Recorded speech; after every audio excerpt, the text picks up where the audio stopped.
The alarm hit before anyone understood what was happening. Two military vehicles came off the highway at speed, blew through the parking lot of Callaway Regional Medical Center, and stopped hard enough to leave skid marks on the asphalt. Armed personnel in tactical gear were out the doors before the engines died. Inside, staff pressed against windows. Nobody moved. Nobody spoke. In the emergency wing, a nurse named Nora Voss stood at the center of a hallway with a clipboard in her hand and a patient's chart she hadn't been allowed to finish reading. 30 seconds ago, the hospital director had told her to get out. Now the military was here, and every person who had laughed at her this morning was about to find out exactly who they had been laughing at. If this story already has you, stay with me until the end. Hit subscribe so you don't miss what happens next. Drop a like if you want justice served, and leave a comment with the city you're watching from. I want to see how far this story travels. The shift started at 6 in the morning, the way all of Nora Voss's shifts started, with bad coffee from the break room machine and a handoff report delivered by someone who couldn't wait to leave. Callaway Regional Medical Center sat on the eastern edge of Drayfield, Montana, a mid-sized city that called itself a regional hub without ever quite earning the title. The hospital had 400 beds, 2 functional elevators out of 3, a parking situation that bordered on hostile, and a culture that had calcified sometime in the late 90s and never fully thawed. The staff was competent in the way institutions that have never been seriously tested tend to be, capable of handling what they expected, poorly equipped for anything else. Nora had worked there for 2 years. In that time, she had learned the rhythms of the place, the way you learn the layout of a house you rent but don't own. She knew which supply cabinet was always running short on IV sets.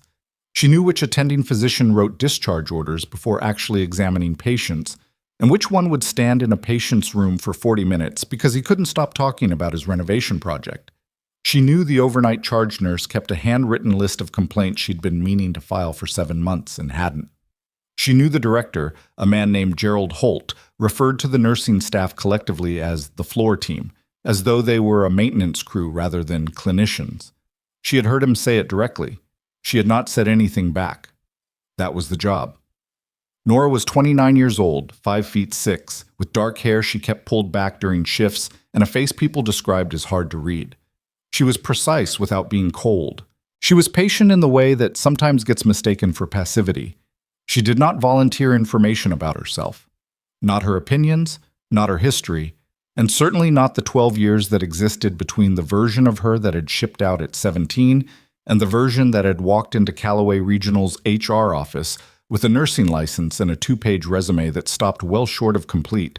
The patients liked her. Most of them, anyway. She had a way of being direct without being harsh, of giving people the actual information rather than the softened version, and of sitting in a room with someone who was scared without filling the silence with things that weren't true. The doctors largely ignored her, which she had learned to treat as workable. There were exceptions. Dr. Felicia Moran in the ICU was someone Nora genuinely respected, and a few of the younger residents had the sense to ask questions before overriding nursing assessments. But the default mode of Callaway Regional was a hierarchy that moved in one direction, and Nora existed near the bottom of its visible structure. She had, by now, made a kind of peace with that. It was not a comfortable peace, but it held. The patient came in at 7:42. His name was listed in the system as Warren Greer, 54, male, presenting with what the paramedics had coded as syncope with unknown etiology. He had collapsed in the lobby of the Meridian Tower downtown, a commercial building full of offices for law firms and financial consultancies, and the kind of companies that existed mostly to support other companies. Someone had called 911 from a conference room. By the time the paramedics reached him, he was semi-conscious, sweating heavily, and had vomited twice. The ER attending who picked up the case was Dr. Philip Strand. Strand was 51, built like someone who had played competitive sports 2 decades ago and hadn't entirely let go of the identity that came with it. He had a loud voice, a tendency to stand slightly too close to people when he spoke, and an opinion on everything delivered with a confidence that had never been meaningfully tested. Nora was assigned to assist. She did the initial intake, ran the vitals, and started the IV line while Strand reviewed the paramedic report with his arms folded. Greer was conscious enough to answer simple questions but kept losing the thread mid-sentence. His skin was pale and dry in patches, and oddly clammy in others, which wasn't consistent presentation for simple cardiac syncope. His mucous membranes looked wrong, slightly grayish, not the blue of hypoxia, something subtler that Nora had seen before but couldn't immediately place. She placed it on her second pass. The smell. Faint, almost nothing, the kind of thing you'd miss if you weren't actively looking for it. Slightly metallic. Not quite blood. Something underneath that. She set down the syringe she was prepping and looked at the vitals again. Heart rate 112. BP 88/60 and dropping. Temperature 101.4, which seemed low given the presentation. The vomiting had started about 40 minutes before collapse, according to the timeline the paramedics gave. No chest pain reported initially, no prior cardiac history on file, though Greer's regular physician was apparently at a conference in Denver.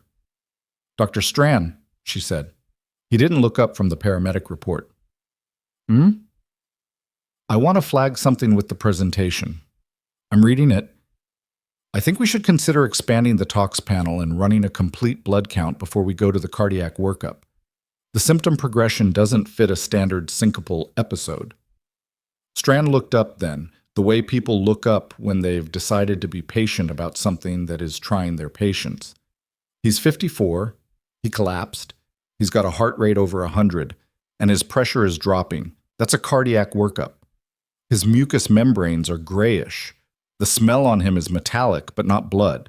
And the sweating pattern is asymmetrical, more pronounced on the left side of his neck and upper chest. His smell. It's faint, but it's there. Strand held her gaze for a moment, then turned back to the chart. "Order the cardiac panel. I'll be back in 10 minutes. She ordered the cardiac panel. She also, quietly, added the expanded tox screen and a CBC to the order set. Not instead, alongside. She had that authority.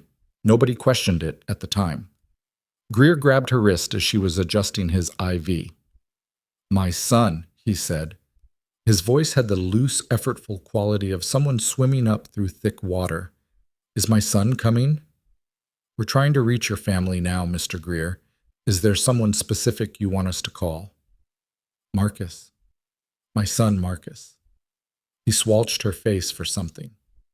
"I don't feel right. Something—" He stopped. His eyes moved strangely. "Something is wrong with me, not my heart." "Can you tell me more about that?"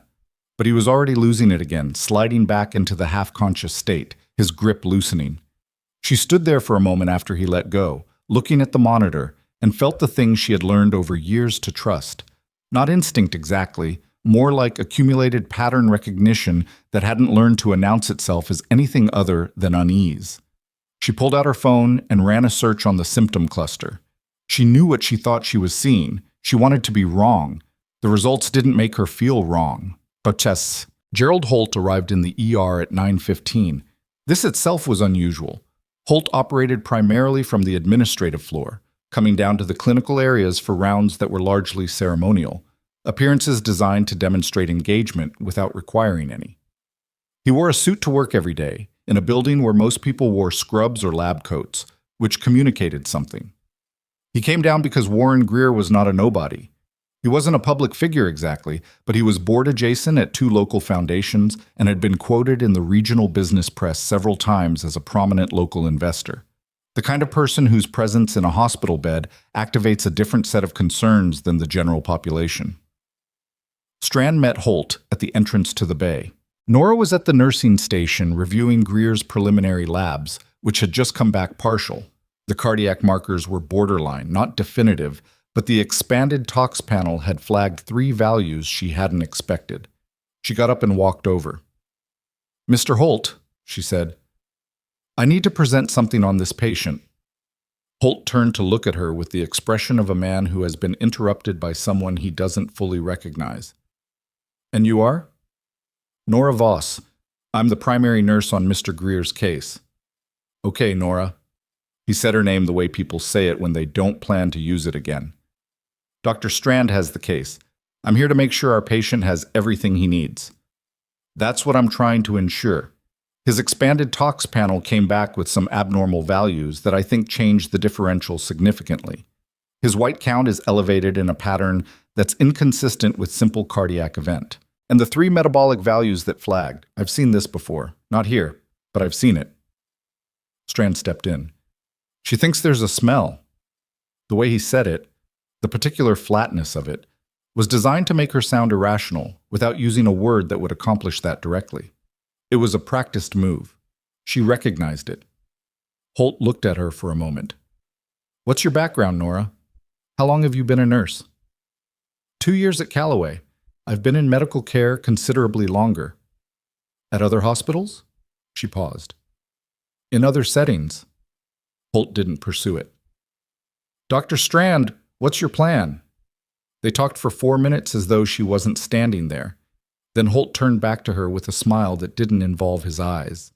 We appreciate your attention to the patient, really. But let's let the physicians manage the diagnosis and keep your focus on the care plan as ordered. He paused, and the pause was where the condescension actually lived.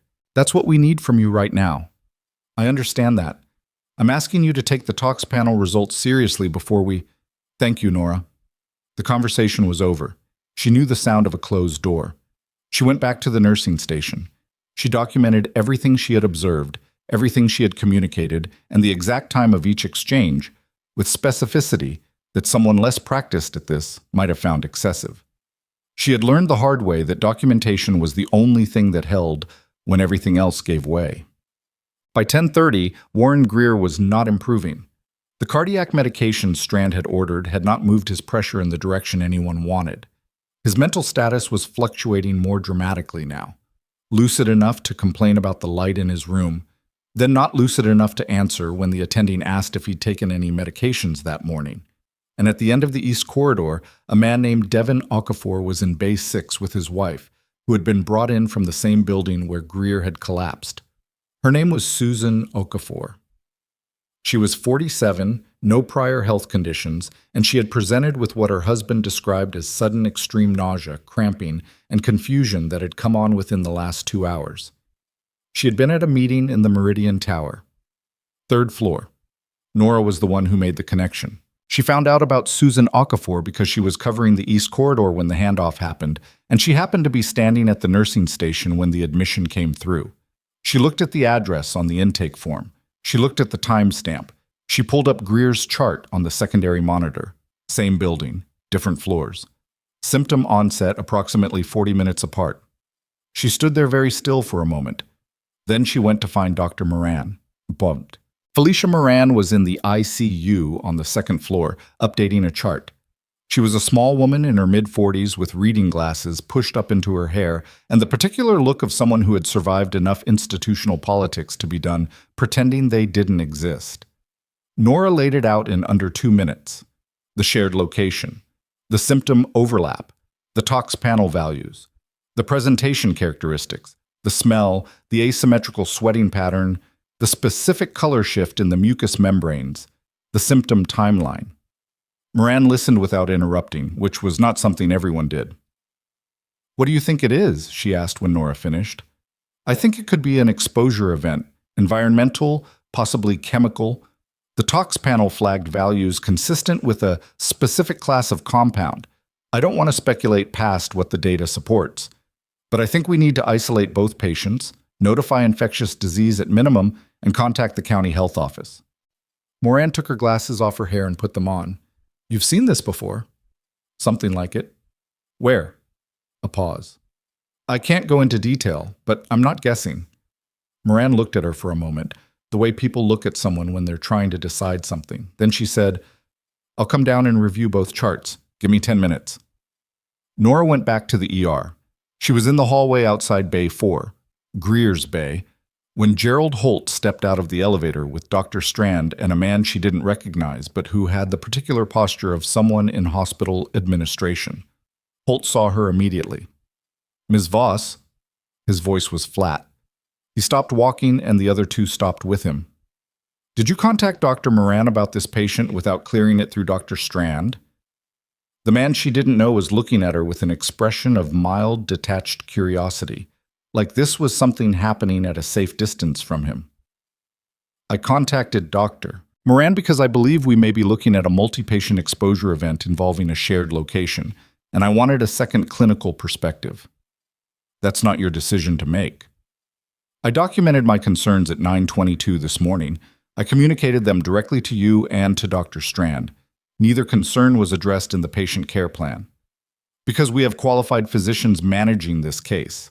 I'm not disputing that. I'm saying the data supports a broader concern that hasn't been, that's enough. Holt's voice stayed quiet, but something behind it went hard. You are a floor nurse. You are not an attending physician. You are not an infectious disease specialist. You are not an investigator. He stepped forward slightly, not aggressively, just enough to make the geometry of the hallway shift in his favor. I'm going to need you to step back from this case and return to your assigned duties. If you continue to circumvent clinical authority, I will initiate a formal review. Nora looked at him. She could feel the corridor, the faint noise of monitors down the hall, the hum of an HVAC system that was too loud, the specific weight of being in a hallway where everyone present knew who had the power and who didn't. Understood, she said. She turned and walked back toward the nursing station. Metz. The third patient came in at 11:47. A woman named Patrice Devane, 31, also from the Meridian Tower. Fourth floor.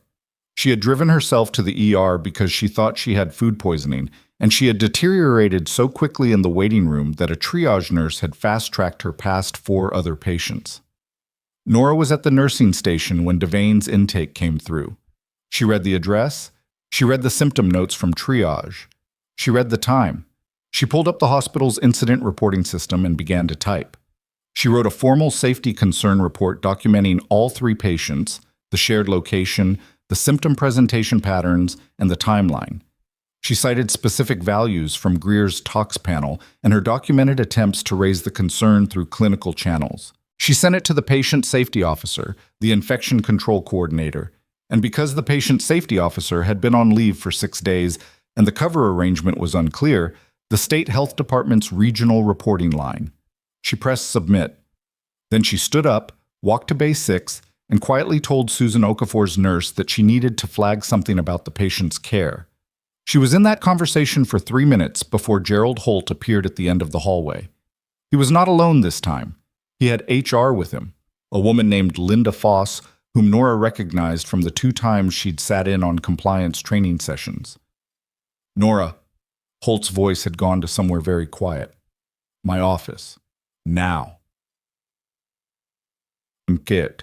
The office was on this 4th floor, which was the administrative floor, which felt like a deliberate choice, a vertical assertion of authority, getting her off the clinical level where she had been operating. Linda Foss sat in the corner with a notepad and said nothing. Holt sat behind his desk. You submitted a safety report to the state, he said. It wasn't a question. I submitted a report to the patient safety officer in the state regional line, yes, per protocol, when internal channels have been exhausted. You submitted it while you were still actively contradicting the clinical team's decisions. I submitted it after documenting 2 additional patients with similar presentations at the same location as Mr. Greer after my concerns were formally declined twice. Holt leaned back. He had a way of holding his body very still when he wanted to seem in control. Let me be direct with you, Miss Voss, because I think you're someone who wants directness.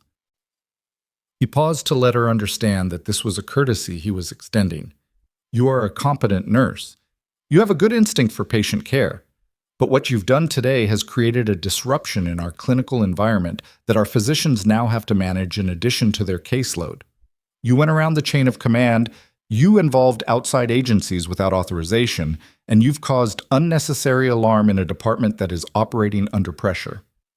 3 patients from the same building presented with matching symptoms within, we don't know that. We have the intake records. The symptom overlap is not ambiguous. What you have, Holt said, are 3 patients in an emergency department. Patients share symptoms. That's what emergency departments see. He folded his hands on the desk. I'm asking you to consider the possibility that you have constructed a narrative here that the evidence doesn't actually support, and that your confidence in that narrative may come from wherever it is you think you've seen this before, which you won't explain. The room was quiet. Are you placing me on administrative leave? She asked. I'm giving you the opportunity to return to your floor duties and let this work itself out through proper channels. I'll return to my floor duties. She stood. Nora. He said it like it was a warning compressed into a name. Be careful. She left the office. She went back down. She did not go back to Bay 4 because she had been removed from that case. She picked up 2 other patients and did her job. She watched the hallway from the nursing station. At 1:15, a second ER physician was pulled into Bay 4. Nora could see the body language from 20 meters. Strand gesturing, the other physician looking at the chart with a slightly different kind of attention, slower, more careful. At 1:32, she saw Felicia Moran arrive on the ER floor, which meant Moran had come down regardless. At 1:49, a call went out overhead. Not a code, but a quiet intercom announcement directing certain staff to an unscheduled all-hands in the conference room adjacent to the ER. She was not invited. She watched 5 physicians and 3 senior nurses walk past her nursing station toward that conference room. She watched the door close. She charted 2 medication administrations and called a patient's family. At 2:20, she was at the medication dispensing cabinet when she heard a sound outside that didn't fit the rhythm of the parking lot. She walked to the window. The vehicle was not a standard emergency responder vehicle. It was dark-colored, large, no commercial markings, with the kind of reinforced exterior that wasn't for civilian use. Behind it, pulling in faster than hospital parking protocols technically permitted, was a second vehicle, identical in type. Both of them stopped hard. Personnel came out. Not in the manner of first responders racing to an emergency. More deliberate than that. Organized. Each person moving with the particular economy of people who have done coordinated entries before. They came through the main entrance. Nora left the window and walked to the edge of the hallway where she could see the ER entrance. She was not the only one watching. The whole floor had shifted into that suspended state where everyone is doing something but nobody is paying attention to what they're doing. The lead figure was a man in his mid-50s, in a uniform that did not belong to any local emergency agency. He had a crew cut going silver at the temples and carried nothing in his hands, which somehow made him seem more purposeful, not less. Behind him were 4 other personnel who arranged themselves without being told. He stopped just inside the ER entrance and looked at the space. Not the way people look when they're lost. The way people look when they're conducting an assessment. His eyes moved down the hallway. They stopped. Nora was 30 meters away, standing at the edge of the corridor with a patient's chart in her hand that she had momentarily forgotten she was holding. The man's expression did not change in any dramatic way, but something in his posture shifted. A fractional adjustment, the kind you make when you've found what you were looking for somewhere you didn't expect to find it. He said something to the person next to him, turned without hesitation, and walked directly toward her, past the attending desk, past the cluster of residents who had drifted into the hallway, past Gerald Holt, who had appeared from somewhere and was now standing with his mouth open in the approximate shape of a word he hadn't managed to say. He stopped 3 feet from her. "Voss," he said. Not a question. Her jaw tightened slightly. Something happened behind her eyes, a kind of stillness that wasn't quite what it looked like. "Colonel Hargrove." He looked at her for a moment. Then he said, quietly enough that only she could really hear it, "When did you get here?" 2 years ago. "And you didn't—" He stopped, looked at the hallway, looked back at her. "You know what's happening in this building." It wasn't quite a question either. "I know what I think is happening," she said. Nobody here would listen. Behind him, Gerald Holt had found the words he'd lost and was now moving toward them with the specific walk of a man who believes he is about to reassert authority. "Excuse me," Holt said. "I'm Gerald Holt, director of this facility. I need to know what agency you represent and what authorization—" Colonel Hargrove turned his head. It was a small movement, but it stopped Holt mid-step with a completeness that made several nearby staff members find somewhere else to look. "Mr. Holt," Hargrove said, calm and specific, "we will get to that. Right now I need 3 minutes with Sergeant Voss." The title landed in the hallway like something dropped from a significant height. Sergeant. Not nurse. Not floor staff. Not Nora. Sergeant. Holt's face did the thing faces do when a word doesn't fit the shape of the world someone has built around them. Hargrove turned back to Nora. Walk with me. She set the chart down on the nursing station counter and walked with him. They walked to the far end of the corridor, past the supply room, past the staff bathroom with the broken lock that had been broken for 4 months, to the dead-end alcove near the fire door where the vending machine nobody used sat humming to itself. Hargrove didn't look at the vending machine. He looked at her. Tell me what you found, he said. She told him. Not the version she'd told Holt, softened for palatability. The actual version, timeline, symptom cluster, the tox panel values, the location overlap, the specific olfactory signature that had tripped something in her memory before she'd consciously identified why. Hargrove listened the way he had always listened, which was completely. No interruptions, no expressions that told her whether she was tracking or missing. Just the focused, disciplined attention of someone who understood that the most expensive mistake in any emergency was deciding you already knew what someone was going to say. When she finished, he was quiet for 3 seconds. The building, he said. Meridian Tower. 3 patients from 3 different floors. Symptom onset staggered by approximately 40 minutes each. The progression matches a distributed exposure, not a single point, something moving through a shared system. HVAC. That's what I think. But I don't have access to the building's infrastructure data, and nobody here was willing to... She stopped. Reset. Nobody moved on it. Hargrove turned and looked down the hallway at the ER Bay area, at the staff who were trying very hard to look like they weren't watching. How many people were in that building this morning? I don't know. It's a commercial tower. During business hours could be several hundred. He pulled out a radio and said 3 words into it she didn't fully catch, a code format she half recognized from a context she hadn't operated in for years. Then he turned back to her. You're going to brief my team. Full clinical picture, everything you've documented. Holt is going to Holt doesn't have jurisdiction over what's happening now. He said it without satisfaction, just fact. This went federal the moment we received the county's alert. She looked at him. The state report I filed. 40 minutes after you filed it, the county flagged it to a regional monitoring network.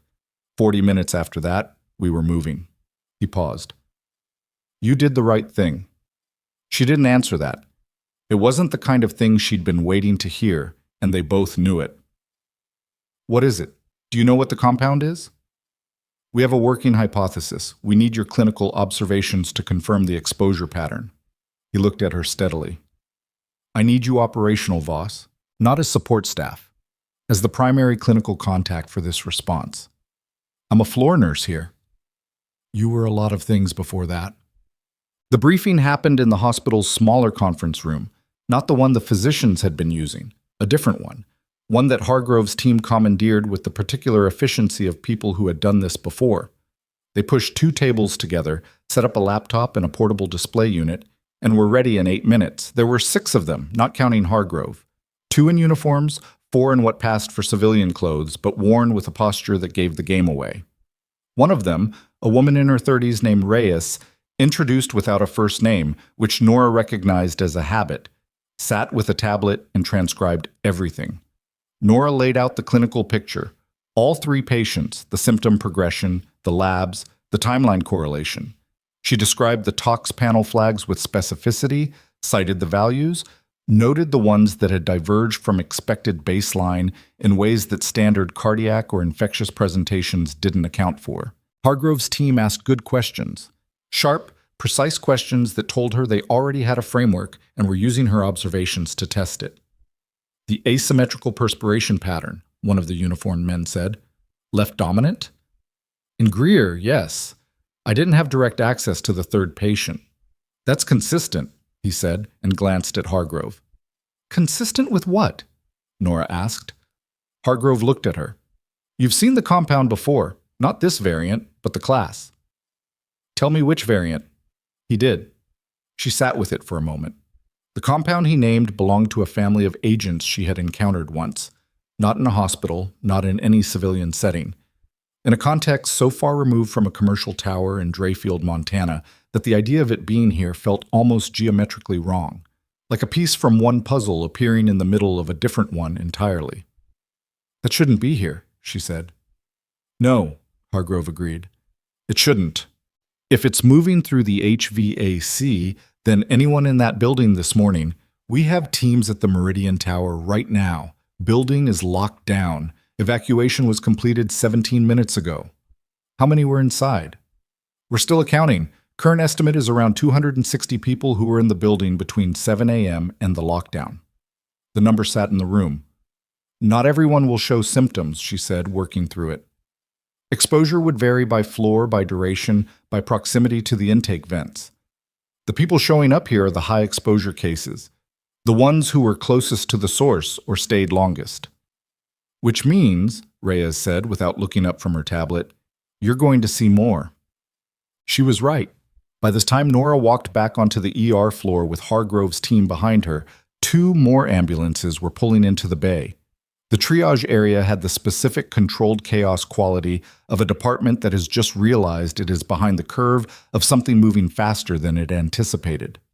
Dr. Strand was at the central desk, and his face when he saw Nora walk in flanked by federal personnel had the particular quality of a man watching a story he thought he was telling turn into a story being told about him. Felicia Moran was already there, standing at Bay 4's entrance. She saw Nora, and the slight set of her jaw shifted in a way that said she had been waiting for this to resolve and was relieved it was resolving in this direction. Hargrove addressed the ER staff. He didn't raise his voice. He didn't use words like emergency protocol or federal authority in the performative way some people use them. He stated the situation, stated the resources his team was deploying, and stated what he needed from the hospital's clinical staff. Then he said, "Primary clinical coordination for this response will go through Sergeant Voss. If you have questions about patient care decisions in the next several hours, she's the contact." Strand said, "She's a nurse." Hargrove looked at him. "She's also the person who identified this exposure event 3 hours before any of your department heads did. So right now she's your most valuable resource. I'd recommend treating her like it." Strand didn't say anything else. Gerald Holt was in the hallway. Nora could see him at the edge of her peripheral vision, standing with Linda Foss and the same administrative man from earlier, all 3 of them very still in the way of people who are processing a situation that is not behaving according to any map they own.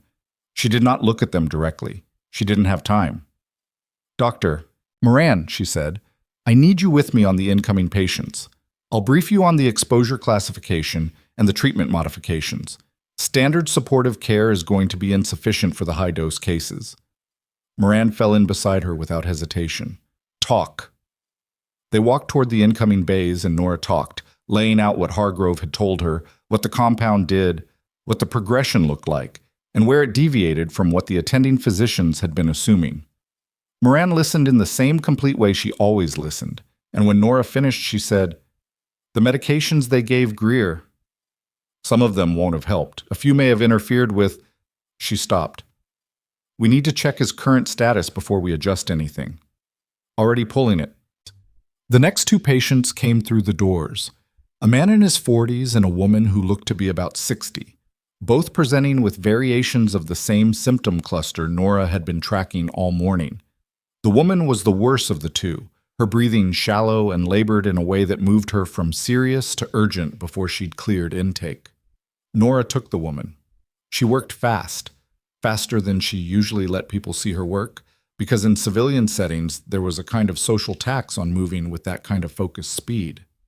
People read it as alarm. Here, there was no time to calibrate for that. The woman's name was Greta Haas. She was 62, and in the brief windows when she was lucid enough to speak, she was precise and specific in a way that told Nora she was someone accustomed to being competent. She worked on the 6th floor of the Meridian Tower. She had been in a conference room since 8 that morning. "My colleagues," Haas managed. "The people in the meeting with me. 7 of us. Do you know if all of them left the building?" Haas's face tightened.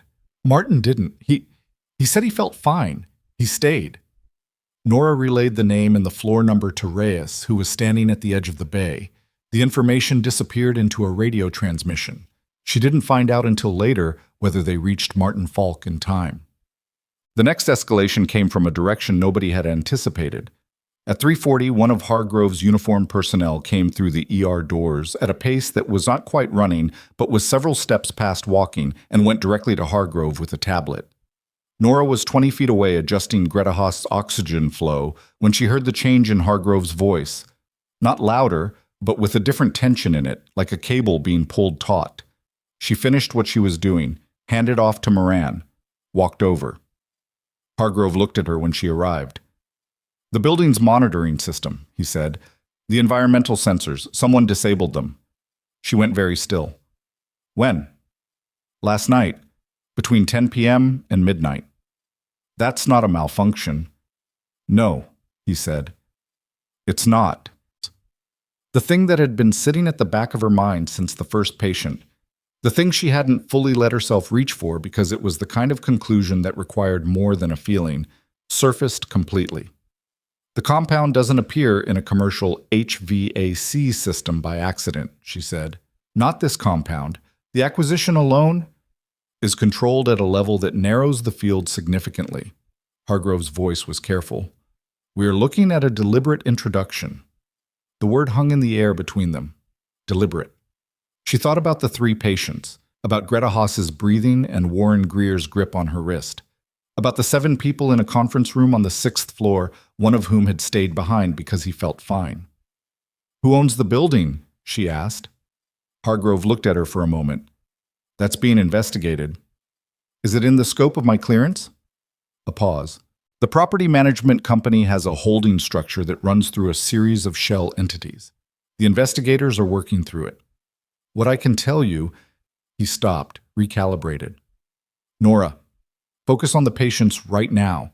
Let my people handle the origin." It was a reasonable instruction. She recognized it as such.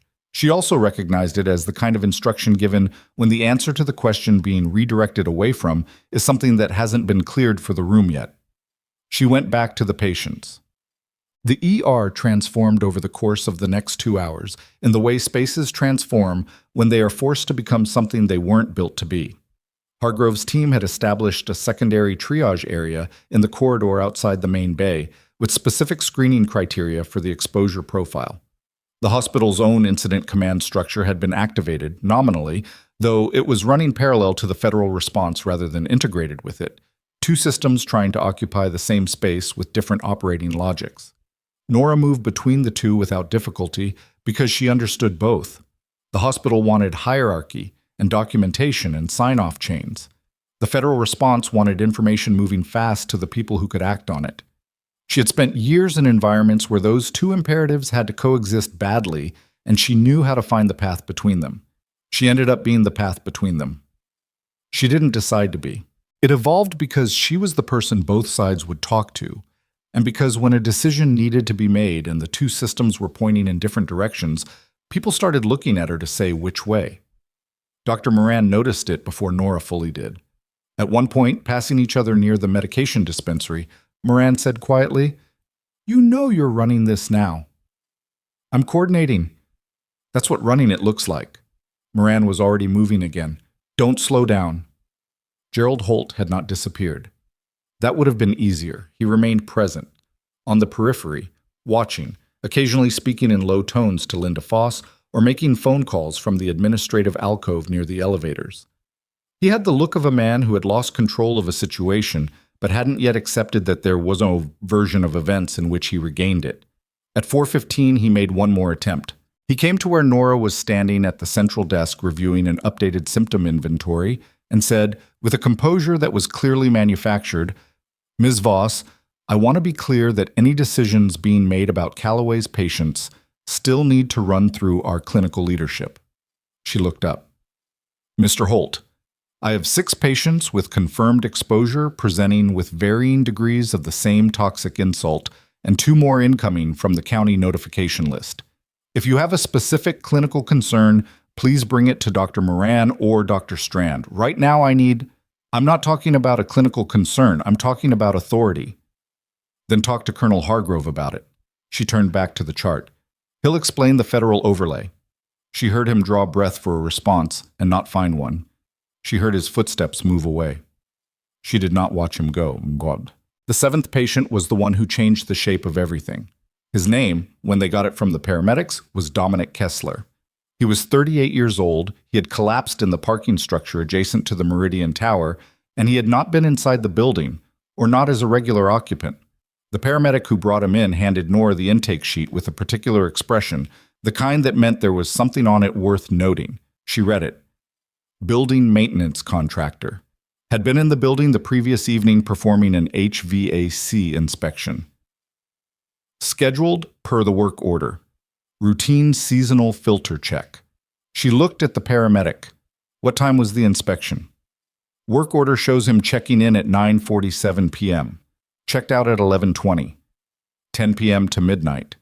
The window in which the environmental sensors had been disabled. She was already moving toward Hargrove when Kessler's vitals came through from the field team on the monitor behind her. The number stopped her mid-step. His presentation was different. The same compound, she was certain of it, but the concentration was different. Not the diluted HVAC distributed exposure of the building's occupants. Something closer. Something direct. She pivoted back to Kessler's bay. He was barely conscious when they transferred him to the bed, his face gray, his breathing the specific labored pattern of someone whose respiratory system was being actively compromised. She pulled on gloves and started the assessment while calling out orders, and the two nurses assisting her, to their credit, moved without the pause she might have gotten an hour ago. The work order. A routine inspection. A window of access to the building's HVAC system that lined up precisely with the sensor disabling. Kessler didn't do this. She was nearly certain of that before she'd been in the room with him for 2 minutes, not from evidence, not yet, but from the particular quality of his distress, which was the distress of someone who had encountered something he wasn't expecting and had no preparation for what it did to his body. He knew something, though. She was certain of that, too. She stabilized his airway, got IV access, started the treatment protocol Hargrove's team physician had confirmed 2 hours ago. Then she leaned close and said clearly, slowly, "Mr. Kessler, I'm a nurse. You're at Callaway Regional. Can you hear me?" His eyes moved, found her face. "The building," she said, last night. Were you alone?" His lips moved. She leaned closer. He said a name. She stood up. She looked at Reyes, who was at the bay entrance. "Get Colonel Hargrove," she said. "Right now." Reyes was already on the radio. Nora looked back at Kessler, at the monitors, at the work ahead of her. The name he'd said was not a name she recognized, but the way he'd said it, the specific fear in it, the way it arrived not as information, but as a confession, as something he'd been trying to decide whether to say and ran out of time to keep deciding, told her it was going to matter very much to the people who knew how to trace it. Outside the bay, she could hear the sound of the ER moving. Equipment, voices. The overhead intercom paging a respiratory technician. The organized noise of a department that was running at capacity trying to hold the line. She checked Kessler's oxygen saturation. It was climbing, slowly. Hargrove's footsteps reached the door. "He said a name," Nora said without turning. "I need you to run it." She heard Hargrove step into the bay, heard the stillness that meant he was looking at Kessler, assessing. "What name?" She told him. There was a pause behind her. Short, 2 seconds at most, but with a quality to it she had learned to read a long time ago. The specific pause of someone recognizing something they had hoped not to recognize. "Say that again," Hargrove said. She said it again. When she turned around, his face had shifted in a way she had not seen on him before. Not fear exactly, but the expression of someone for whom a map has just changed, and the new version is considerably worse than the old one. "Hargrove," she said. "What is it?" He looked at her. Then he looked at Kessler. Then he looked at something neither of them could see, somewhere past the wall of the bay, in the direction of the rest of the investigation. "If that name is right," he said quietly, "this isn't just about the building." "Then we find out what else it is," Nora said. She turned back to Kessler because there was nothing else she could do for the investigation right now, and there was something she could do for him. His oxygen saturation had climbed to 91%, which was better than it had been 8 minutes ago, but not where she needed it. She adjusted the flow rate, checked his IV line, and ran a quick assessment of his pupils. Equal, reactive, slightly sluggish on the left, which she noted in the chart with the specific time and her initials. Hargrove stepped out of the bay. She could hear him on the radio, not the words, just the tone. Controlled, clipped, the particular cadence of someone transmitting information they're not happy to be transmitting. One of the assisting nurses, a young man named Travis, who had been working the ER for about 8 months and had spent most of the last 3 hours trying to stay in his lane while the world around him reorganized, looked at Nora across the bed. "Is he going to make it?" "His numbers are moving the right direction," she said. "Keep moving." It wasn't a full answer. Travis knew it wasn't. But he also understood, from something in the way she said it, that it was the only answer available and that they needed to keep moving anyway. What? The name Kessler had given was Aldrich Vaughn. Hargrove told her 20 minutes later, which meant he had decided she needed to know, which meant it was already past the point of information control mattering. He said it in the hallway outside Kessler's bay, quietly, with the particular weight of someone naming something they'd rather not have to name. She didn't recognize it immediately. Then she did.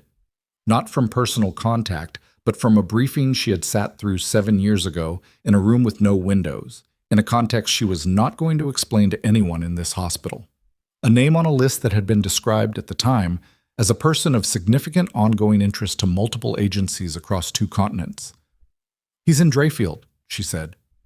It came out almost flat, which was how she handled the moments when something genuinely alarmed her. "We don't know that yet. Kessler may have a partial picture." Hargrove's jaw was tight. "Or he may have a full one, and we're about to find out what that means." What was Vaughn's connection to the building? Property records are still being unwound, but one of the shell entities in the holding chain, 3rd level out, has a registered officer whose name appears in Vaughn's known associate network. She processed that. So the building is tied to him. Tangentially, possibly. We don't have a direct line yet. The compound, she said. If Vaughn sourced it, then we have a much bigger problem than a local exposure event. He looked at her directly. Which is why I need you to focus on keeping those patients alive, because right now every person in that ER is potential evidence, and every one of them who doesn't make it is something we can't recover. It was a hard way to put it. She didn't think he was wrong. She went back to work. Damn. Dominic Kessler stabilized enough by 5:30 to be moved to a monitored room on the 2nd floor. He was not well. The exposure had been close enough and concentrated enough that the recovery arc was going to be long, but he was past the acute phase, and Nora had done what she needed to do for him in the window that mattered. She had been on her feet for 11.5 hours. She noticed this the way she noticed most physical facts during active operations, as information, not as something requiring immediate response. She drank half a cup of coffee from the nursing station pot that had been sitting since noon and was terrible, ate a granola bar someone had left on the counter, and kept moving. The ER had 8 confirmed exposure patients now. Moran was managing the 3 who had been moved to the ICU. Nora was anchoring the floor. The 2 systems, hospital and federal, had stopped running entirely parallel and started running together in the uneven, improvised way that things run together when the emergency is real enough to override institutional friction. It wasn't clean. People stepped on each other's communication lines.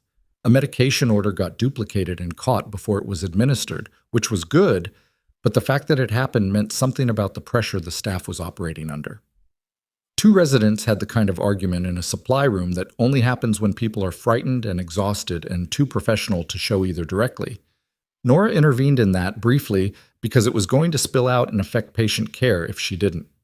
She said about 12 words. The argument stopped. The residents looked at her with an expression she recognized. Not quite respect, not yet, but the early form of it, the version that arrives before someone has fully worked out why. She didn't have time to let it settle. She was already moving. At 6 p.m., Hargrove's team made contact with someone they hadn't expected. Nora was at the nursing station updating Greta Hawes' chart when Reyes appeared beside her and said, without preamble, "You need to come see something." The something was in the small conference room that had become Hargrove's operational base. On the portable display unit was a live feed from the Meridian Tower, the building's internal camera system, which the federal team had accessed through the property management network. The footage was from the previous night. 10:47 p.m. A figure in a maintenance uniform moving through the sixth-floor mechanical corridor. The camera angle was high and the resolution not excellent, but the build, the movement pattern, the way the figure paused at the HVAC access panel and then worked with a specific practiced efficiency, all of it had the quality of someone who had done exactly this before. Next to the figure, for approximately 4 minutes, was a second person, not in a maintenance uniform. The second person was there long enough to hand something over, exchange what looked like a brief verbal exchange, and leave. The camera caught a partial profile on departure. Hargrove had already isolated the frame and run it. "We're waiting on confirmation," Reyes said, "but the preliminary match is—" She looked at Hargrove. Hargrove looked at Nora. "The profile match came back at 73% for Vaughn. That's not enough to move on. But it's enough to tell us he may have been physically present in this building 12 hours before the first patient presented." The room was quiet in the particular way of rooms where people are recalibrating. "The people in that building today," Nora said, "the 7 in Haas's conference room, the ones on the upper floors, were they specific targets or ambient exposure?" "That's what we're trying to determine. The compound dispersal pattern suggests the upper floors received higher concentration, which is consistent with the HVAC intake location on the 6th floor. But we don't know yet if upper floor occupancy was known to whoever planned this or if the exposure was indiscriminate." "Warren Greer," she said. "Who is he?" "Actually?" Hargrove held her gaze for a moment. "Greer sits on the advisory board of a regional infrastructure oversight body. He's not a high-profile public figure, but in certain circles he has access to—" He stopped. "We're looking at that." "You think he was the target?" "I think it's a possibility we're not ruling out." She thought about Greer's hand on her wrist that morning. Something is wrong with me, not my heart. The particular clarity of someone who knew, on some level, that what was happening to him was not an accident even before they had the framework to explain why. "Is he going to make it?" "He's in the ICU, doctor. Moran says the next 8 hours are critical." She nodded, filed it, kept moving through what she knew and what it meant. If Vaughn was here, he may still be in the area, or he may have left as soon as the morning delivery played out. She looked at the frozen frame on the screen, the partial profile, the figure already turned toward the door. "Has anyone looked at outbound transportation from Drayfield since this morning?" "Our people are on it." Hargrove looked at her with an expression that was close to something, acknowledgement, maybe, or a more complicated version of it. "Voss, what you flagged this morning?" She waited. "If you had been listened to at 9 a.m., we would have had a 3-hour head start on the exposure protocol. The patients who are critical right now—" He didn't finish the sentence. He didn't need to. "The patients who are critical right now needed better care hours before I was allowed to give it," she said. "Save the accounting for later. What do you need from me right now?"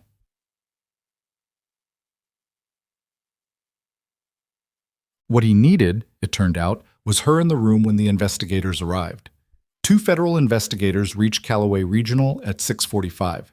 They came with credentials and a specific set of questions, and Hargrove wanted her present for the clinical portion of the interview because she was the only person who had observed all 3 initial patients and could speak to the exposure progression with direct clinical knowledge.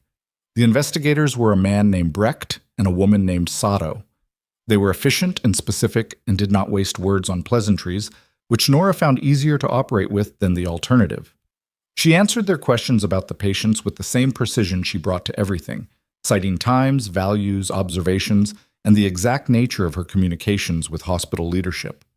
When Brecht asked her to describe what happened when she raised her initial concerns, she described it without editorializing. She didn't need to editorialize. The sequence of events did that on its own. Sato was writing. At one point she looked up and said, "You formally documented your concerns at 9:22 a.m. "Yes." "And the director's response was to direct you to return to standard duties and issue a verbal warning about formal review." "That's accurate." "Did anyone in clinical leadership act on your safety report before the federal notification?" The pause was not long. "No." Sato looked at Brecht. Something passed between them that Nora couldn't fully read but understood the general shape of. After the investigators left, Nora stood in the hallway for a moment doing nothing, which was unusual enough that Reyes noticed. "You okay?" Reyes asked. "Tired. Nora said. It was true. It was also, she realized, not the whole of it. The thing sitting in her chest was not quite anger. It was the specific exhaustion of having been right in a situation where being right had a body count and carrying that without having anywhere useful to put it. She went back to the floor, sad. The second escalation came from inside the hospital. At 7:20, a nurse named Pam Ostrowski, 22 years at Callaway, a charge nurse with the specific authority that comes from outlasting everyone who ever tried to dismiss her, found Nora in the medication room and said, without any lead-up, "You need to know what Holt did with the inspection reports." Nora turned around. Ostrowski had a particular look on her face. Not quite fear, not quite anger, something built from both that had been sitting somewhere for a while. The HVAC system in this building, we flagged it 18 months ago. Full written report to facilities, copied to administration. There were maintenance gaps in the filtration unit on the third floor. Not what caused this, different thing, but the report was about systemic gaps in the building's environmental monitoring protocols. What happened to the report? Holt marked it reviewed, filed it. We followed up twice, got told it was being addressed. She paused. I walked past that third floor unit last month. Nothing had changed. Nora looked at her carefully. You have the original report? I kept a copy. I keep copies of everything. She said it with the flat certainty of someone who learned that lesson the hard way. There's more. When the state inspector came through 8 months ago, Holt's office prepared the documentation package. I saw the version that went to the inspector. I also saw the internal version. A pause. They weren't the same. The thing that had been developing at the back of Nora's mind, the shape of it, the scope, sharpened into something specific and ugly. The monitoring gaps, she said. If the hospital's environmental monitoring had functional protocols, an exposure event introduced through the HVAC might have triggered an internal alert, Ostrowski said, before it reached the patients. You need to talk to the investigators. I know. She looked at Nora steadily. I wanted to tell you first, because if I'm going to walk into a room and say that our director falsified safety records, I wanted someone who... She stopped.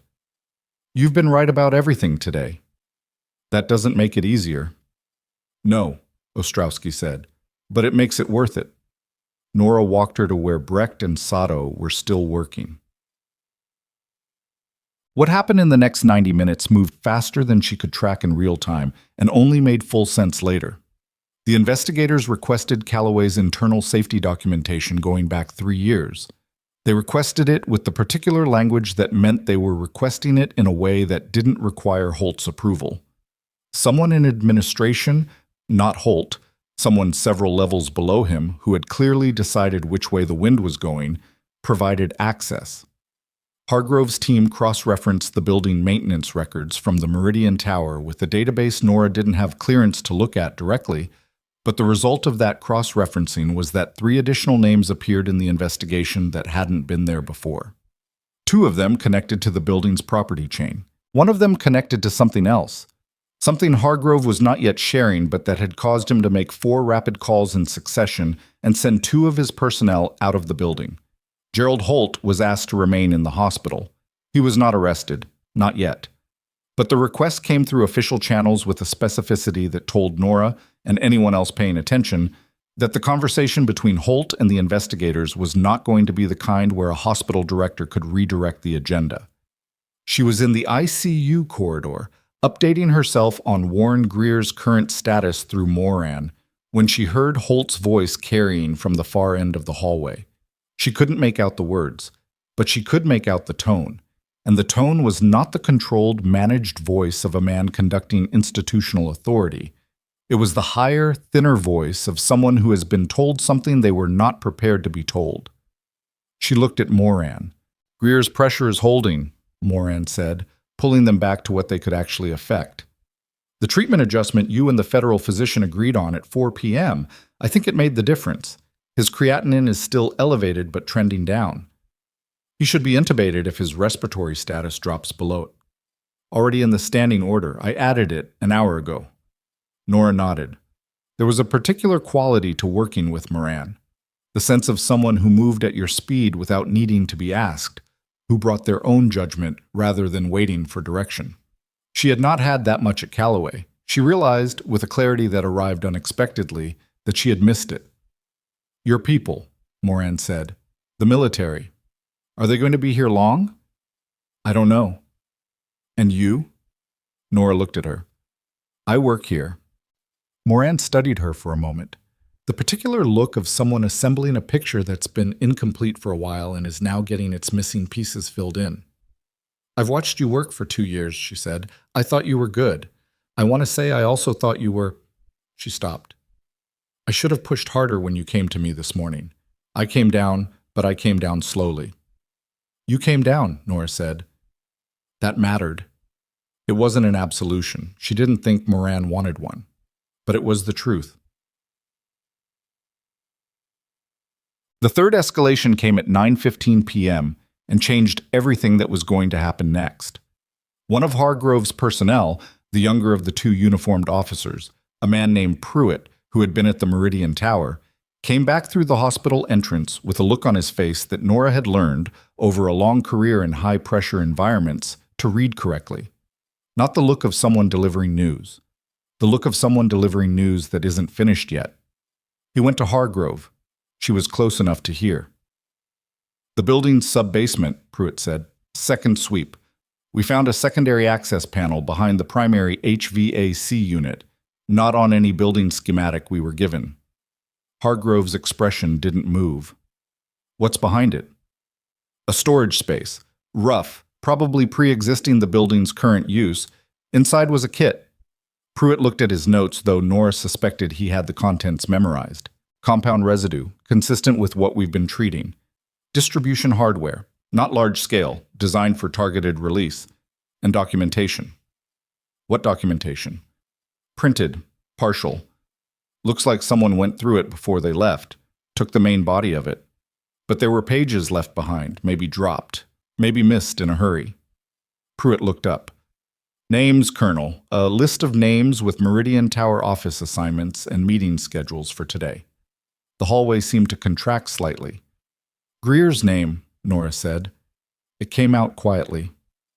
Pruitt looked at her. "Yes, top of the list, and 5 others. The people in the conference room on the 6th floor," she said. "Haas's meeting." He checked his notes, nodded. "This wasn't ambient," she said to Hargrove. "They chose the HVAC introduction point to maximize concentration on specific floors. They knew who was going to be in the building and where, which means they had inside information about occupancy and scheduling, which means someone with access to the building's management system provided it." She thought about the shell entities, the holding chain, the registered officer whose name appeared in Vaughn's network. The structure of it was becoming visible now. Not every detail, but the shape. A deliberate operation, targeted, relying on institutional access at multiple levels. Hargrove turned and said to no one in particular but loud enough to carry, "I need the name of every person with administrative access to the Meridian Tower's occupancy management system in the last 60 days.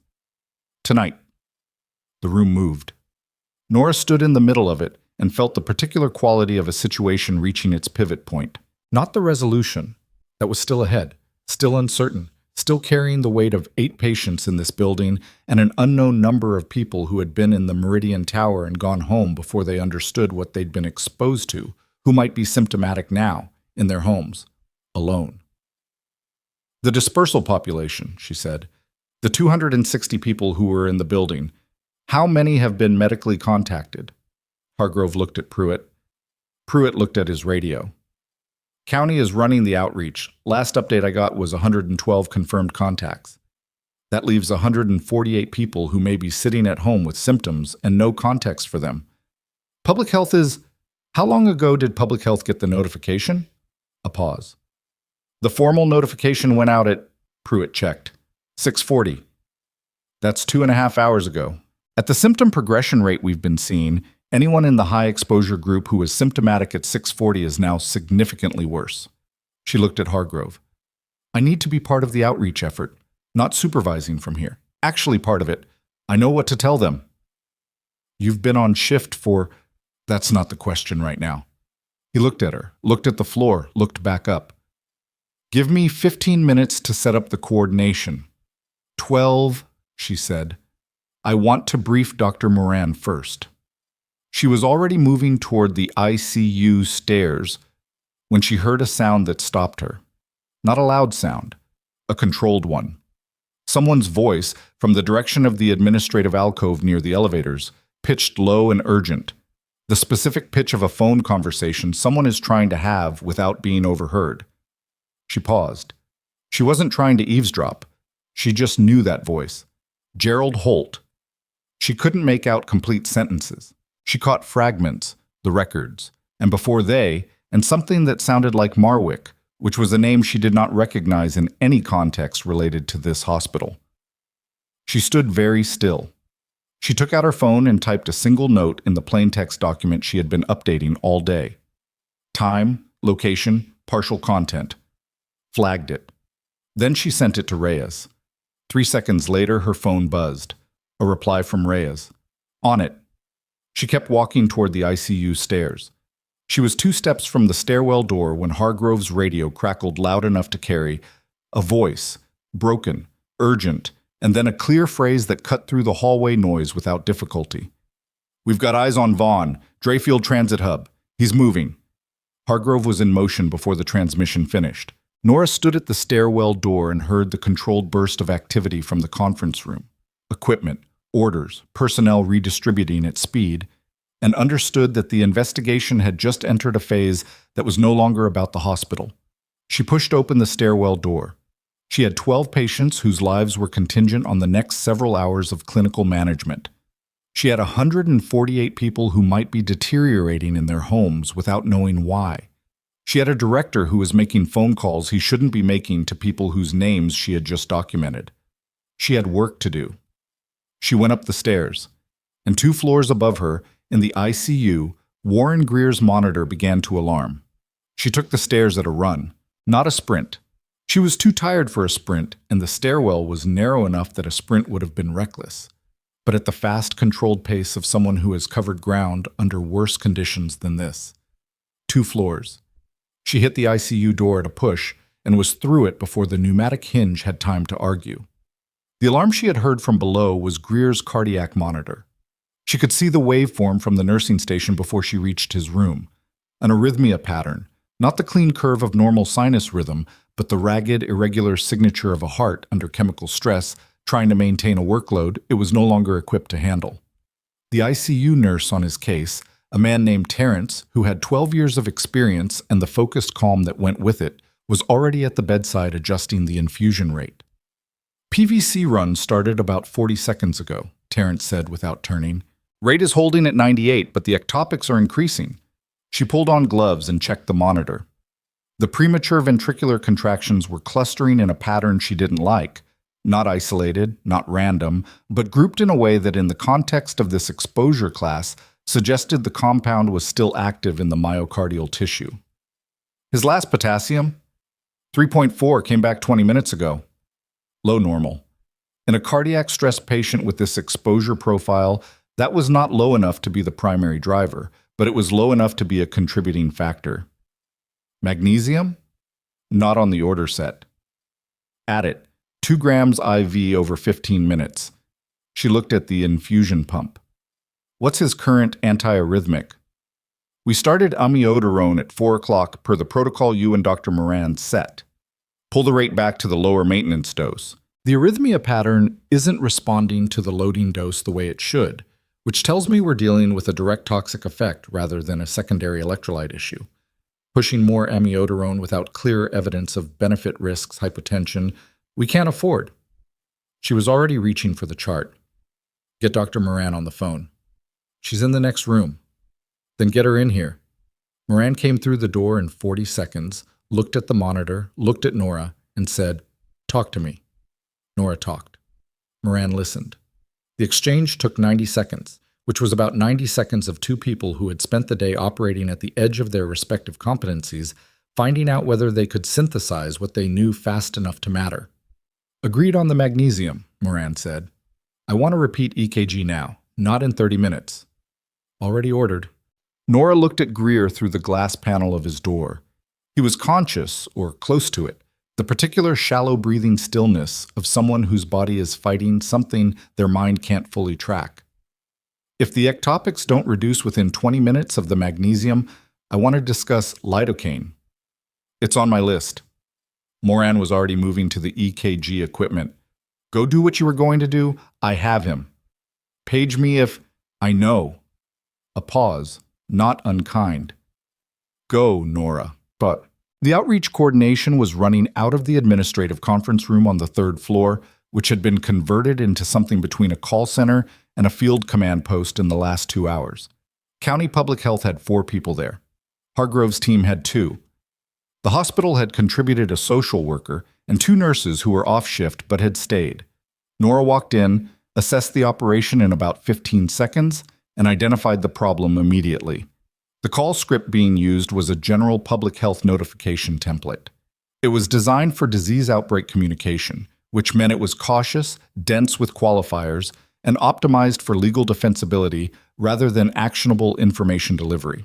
For the population they were calling, people who had been in a commercial building that morning, some of whom were already symptomatic and scared, many of whom were going to dismiss the call as a robocall or a mistake, the script was functionally useless. She pulled the county health coordinator aside. His name was Doug Ferris, and he was the kind of person who had spent his career in public health developing an immunity to urgency that made him excellent in slow-moving outbreaks and badly suited for this. "The script," she said. He looked at her. "It's been reviewed by legal." "I know. I need you to let me modify the symptom-specific portion." She pulled out her phone and showed him what she had drafted while walking up the stairs. Short, plain, specific.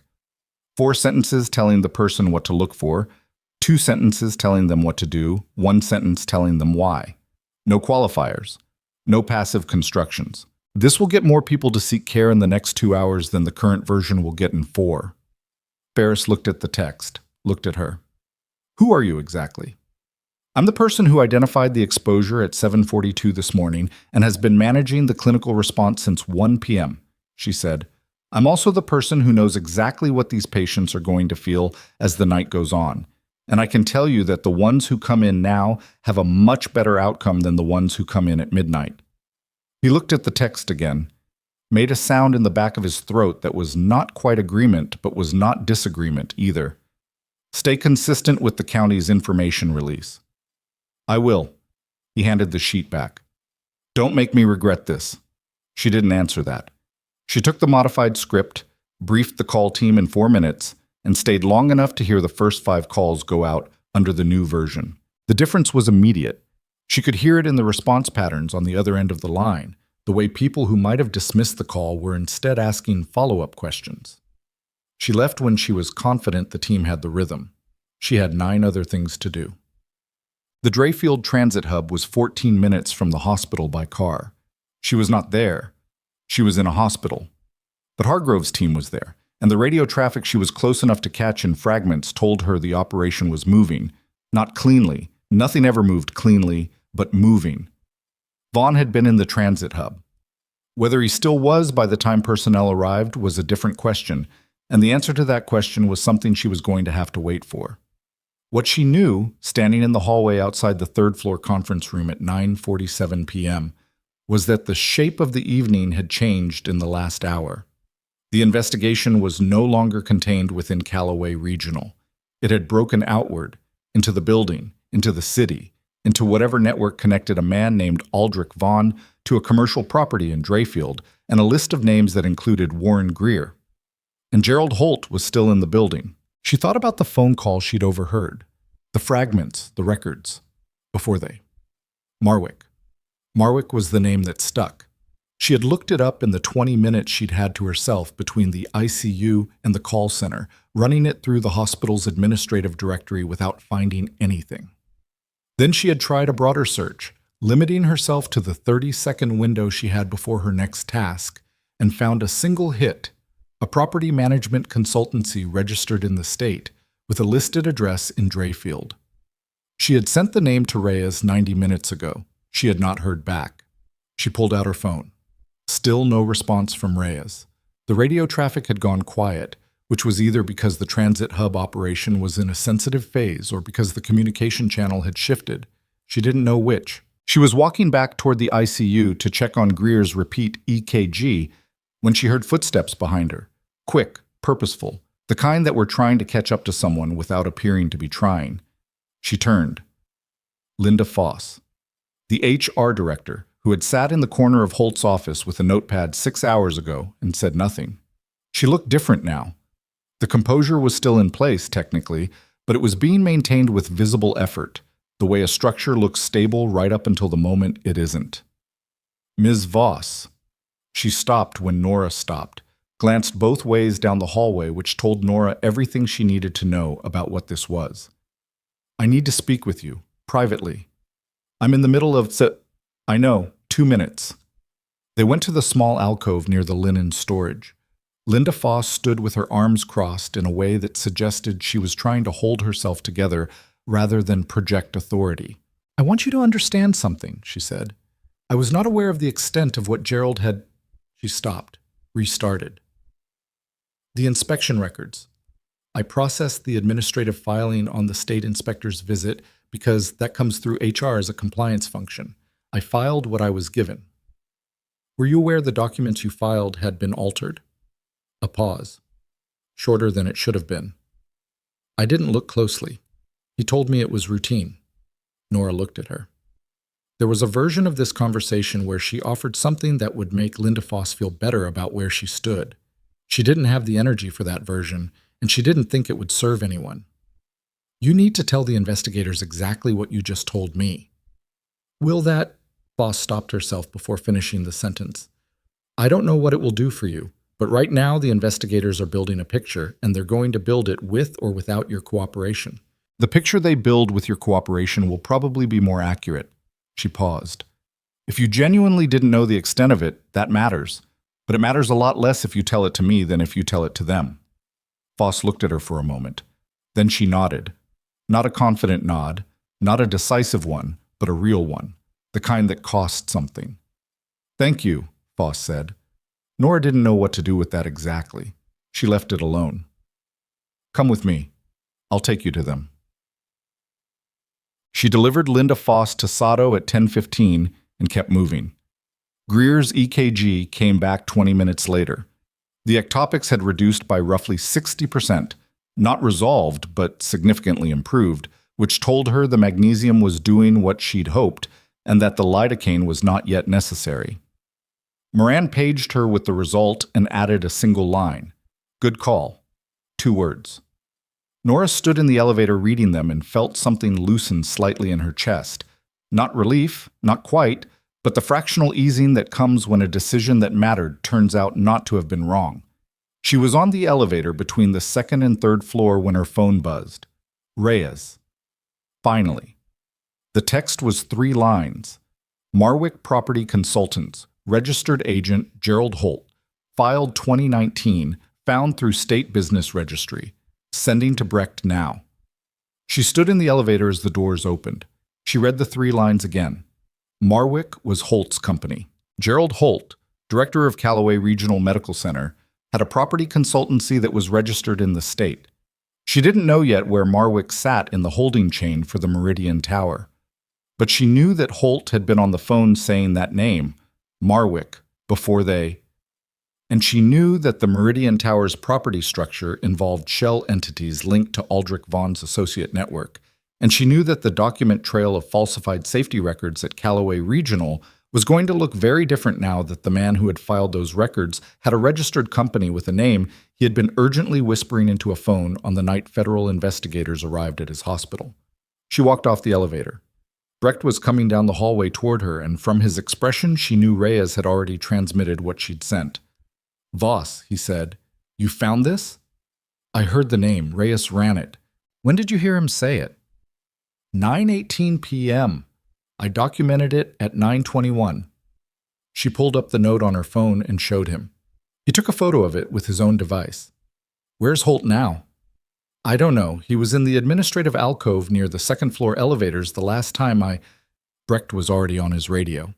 She stood in the hallway and waited because the next few minutes were not hers to manage, and she knew that.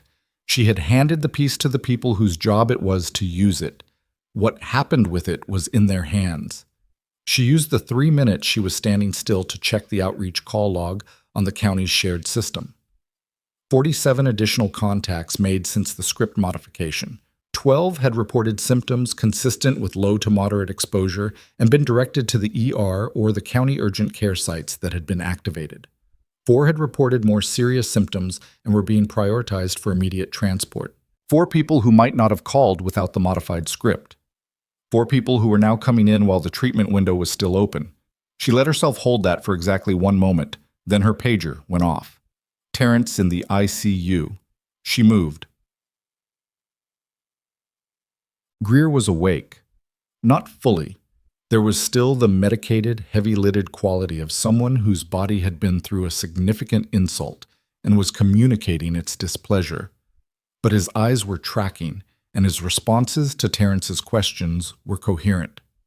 His heart rhythm on the monitor had settled into something that, while not perfectly normal, no longer had the urgent, ragged quality of the previous 2 hours.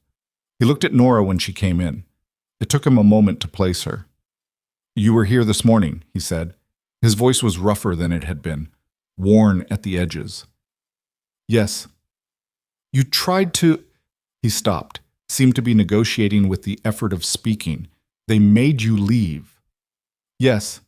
He looked at the ceiling for a moment, then back at her. "I knew something was wrong, not my heart. I knew it wasn't. You told me that this morning." "Did I?" It wasn't quite a question. He seemed to be testing the reality of the memory, checking whether it held. "You listened." "I did." "They didn't." "No," she said. "They didn't." He looked at her with the specific expression of someone who is exhausted and in pain and has just had confirmed something they would have preferred not to know about the world. "Is it over?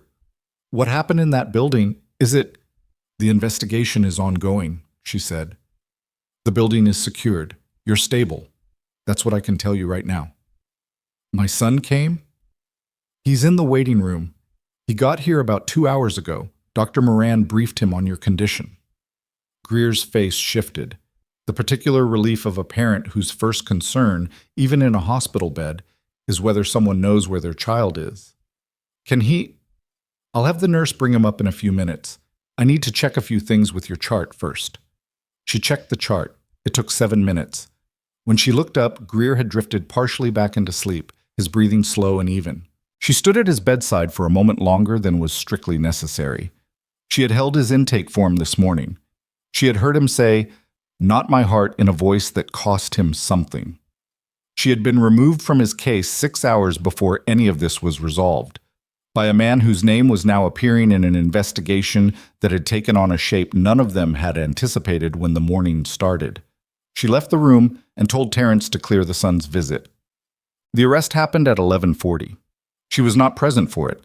She was in the ER managing an incoming patient from the outreach list, a man in his late 40s who had been in the Meridian Tower for a 7:30 meeting that ran long, which meant his exposure duration was significant. He had driven himself in, which told her he was still functional enough to make decisions. But his symptoms had progressed enough in the hour between the call and his arrival that she immediately escalated his triage category. She heard about Holt from Travis, the young nurse, who had heard it from someone at the administrative desk, who had seen it from the window looking onto the east parking structure. "They arrested him," Travis said. He was trying to make his voice neutral and not quite succeeding. "Mr. Holt, actually, there was—" He seemed to be searching for how to describe it. "He didn't make a scene. He just went quiet." She processed that while adjusting an IV line. The image of it arrived clearly, Holt in his suit, going quiet. Not the controlled quiet of a man in command, but the different kind, the kind that comes when there's nothing left to manage. "Is he out of the building?" she asked. "Yeah, they took him." "Then keep your focus on this patient." Travis refocused. To his credit, he did it immediately. She did not feel satisfaction, exactly. What she felt was more complicated than that and less clean. Holt had made decisions that had contributed to people being hurt, and the structure of those decisions had now been exposed to people with the authority to act on them. That was the right outcome. That it had taken this long and cost this much to arrive at was not something she had any interest in performing resolution about. She worked. The transit hub operation produced a result at 12:20 a.m. Hargrove called her. He almost never called directly. He used Reyes as a relay, and the fact that he was calling himself told her it was significant. "We have Vaughn," he said. She stopped walking. "Alive. In custody." Transit Hub had outbound bus service to 3 destinations. We covered all 3. He was on the second bus, ticketed under a different name. A pause. He had documentation on him. Not the full picture, but enough to confirm the property connection and establish his presence in Drayfield for the past 3 weeks. 3 weeks, she said. He was here when the building was being prepared.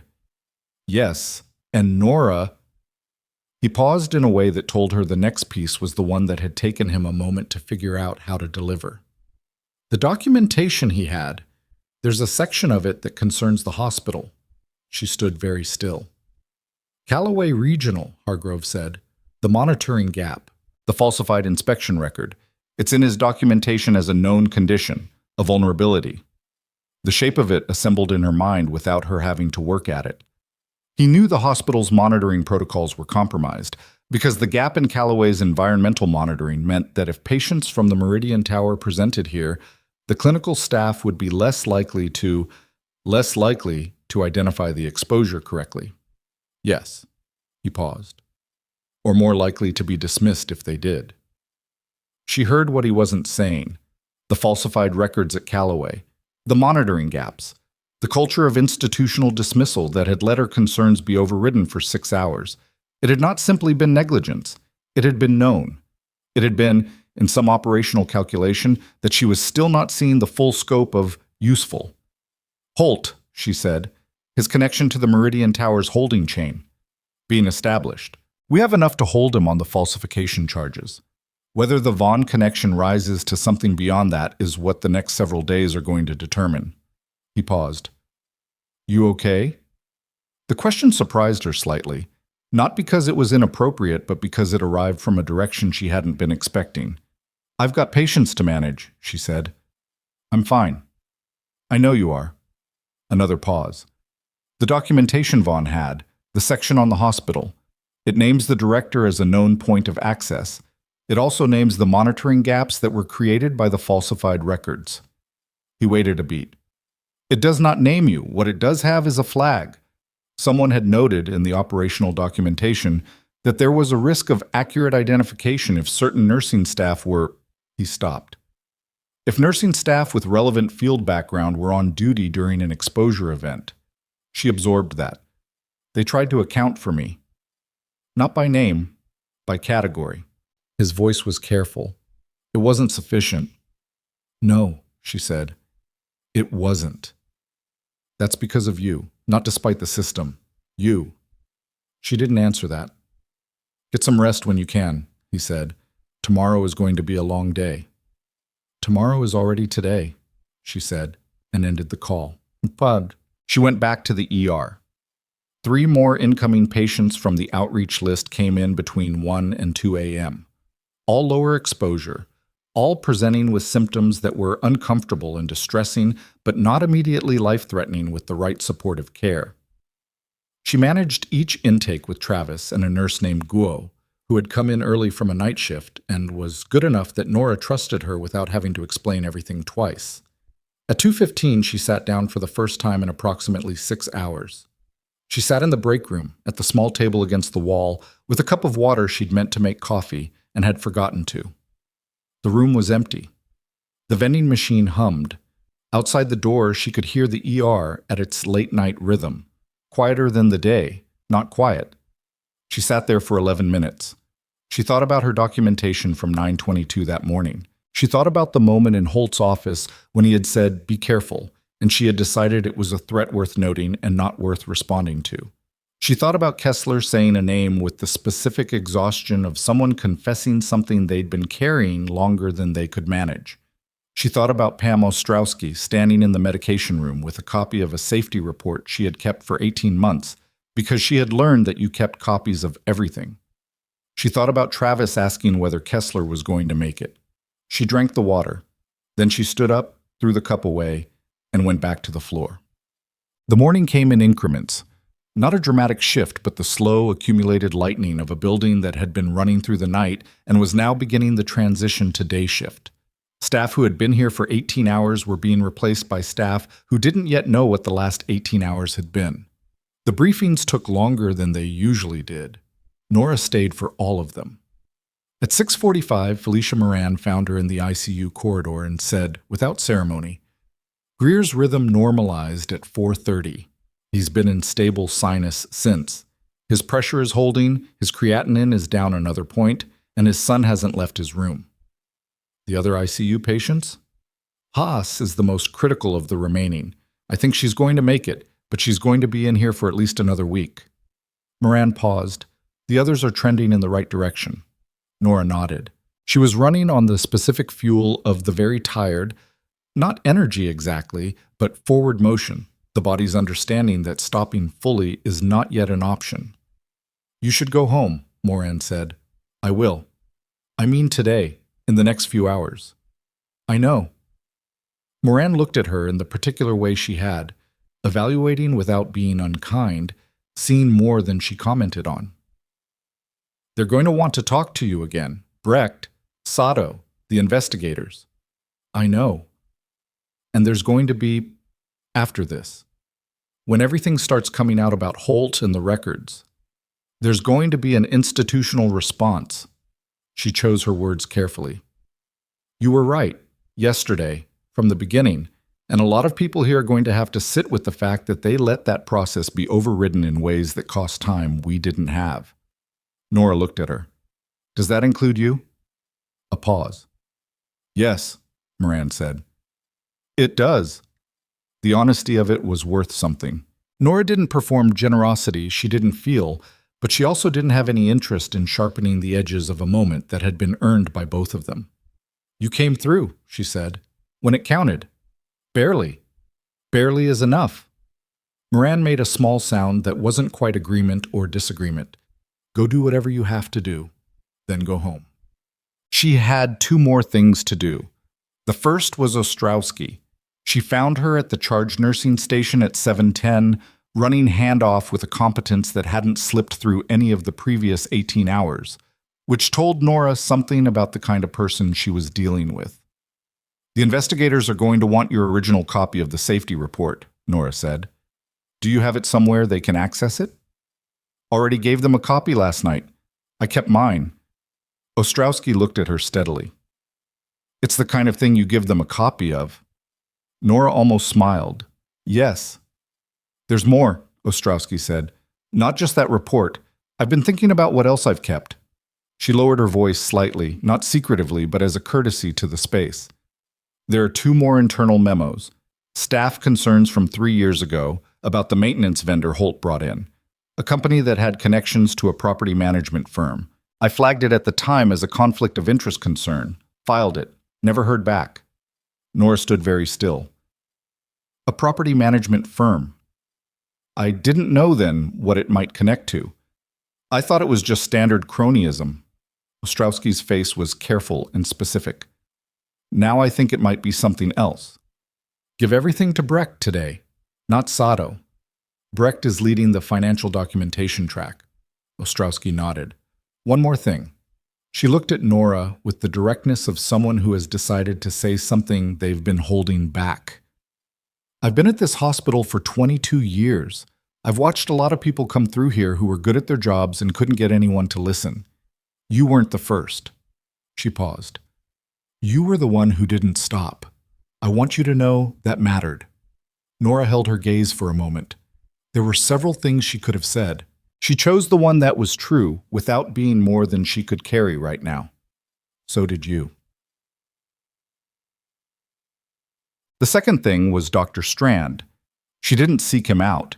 She was at the medication dispensing cabinet when he appeared beside her, which took a certain kind of effort she acknowledged without commenting on. He stood there for a moment without speaking, which told her he had come with something prepared and was now deciding whether to say it. "The talks panel," he said finally, The one you added to the order set this morning. Yes. I saw the original order. I didn't ask why you'd added it. A pause. I should have. She looked at him. He was not an unkind man. She had never thought he was. He was the specific product of an environment that rewarded certain kinds of confidence and discouraged the kind of attention to outlier data that made you slower. And in that environment, he had learned to move fast and dismiss what slowed him down. She had been something that slowed him down. Under different circumstances, that calculus might have been fine. Under these circumstances, it had contributed to 6 hours of lost time and a room full of people fighting through the night for their lives. You were working with the information you thought was relevant, she said. It wasn't a full absolution. She didn't have one to give, but it was what was true. Next time when a nurse tells you something smells wrong, consider running the test. He looked at her. The expression on his face was the early, uncomfortable form of something that would probably take a while to fully arrive. Yeah, he said. I will. She took her medication and went back to the floor. At 7:52 a.m., Brecht found her in the corridor with a printed document and a look on his face that was controlled in the specific way of someone managing the response to something that has confirmed a suspicion they had hoped not to confirm. Marwick Property Consultants, he said, registered agent Holt. We have the full corporate structure now. He held out the document. Third-level entity in the Meridian Towers holding chain is a company called Aldgate Holdings. Aldgate Holdings has a registered officer who is also listed as a principal in Marwick. She looked at the document, at the name under registered officer. She looked up at Brecht. Holt has known Vaughn, she said, not peripherally, as a business partner. The paper trail goes back to 2017. Brecht's voice was flat in the way of someone who has been in this work long enough to be past surprise and not past anger. We're looking at a relationship that predates the hospital director position by at least 2 years. She thought about the falsified safety records, the monitoring gaps, the maintenance vendor Ostrowski had flagged, the specific utility, documented in Vaughn's operational papers, of having a hospital with compromised environmental monitoring protocols receive patients from a poisoning event. He didn't just fail to listen when the exposure happened, she said. He helped create the conditions for it. That is what the evidence is currently suggesting. Brecht folded the document carefully. I want to be precise. We don't yet have proof of prior knowledge of the specific event, but the structural connection, the falsified records, the financial relationship with an entity linked to Vaughn, it's enough. It's enough for what we've already charged him with, he said, and it's the foundation for what comes next. He looked at her with the particular expression of someone who is about to say something and wants to say it accurately. What you documented, the 922 report, the phone call log, the chain of clinical interactions, all of it is going to be central to how this case is built. I know. You should also know, Sip. He paused. The State Medical Board was notified this morning. They've opened an independent review of Callaway Regional's administrative practices. That process is going to take months, but it started because of what you filed and what we found. She stood in the corridor with the morning light coming in at the end of the hallway from the window above the staff entrance, and she thought about the 922 report, about the 8 minutes between the observation and the documentation, about the decision to document it exactly as it happened, without softening or hedging, because she had known from a very long time of working in institutions that documentation was the only thing that held when everything else gave way. She had known that this morning. She had done it anyway. What happens to Holt now? She asked. He's in custody. Arraignment is scheduled. The charges as filed are serious and the additional findings are going to expand them. Brecht paused. He's not going anywhere. She nodded. Ms. Voss? He said it with a formality that was not unfriendly. I've been doing this for 17 years.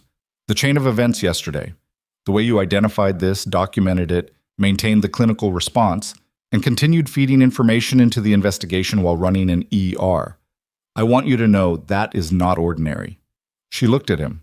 I know, she said, and left it there. She turned and walked back down the corridor toward the ER, and she had covered maybe 20 feet when her phone buzzed. Hargrove. She answered. Voss. His voice had a quality she hadn't heard in it before, not quite alarm, but in the neighborhood. The documentation we recovered from Vaughn, the section on the hospital. Our analysts finished the full review 20 minutes ago. And? There's a second name in the operational documentation, not Holt. A pause that had weight in it. Someone with current clinical authority at Callaway Regional.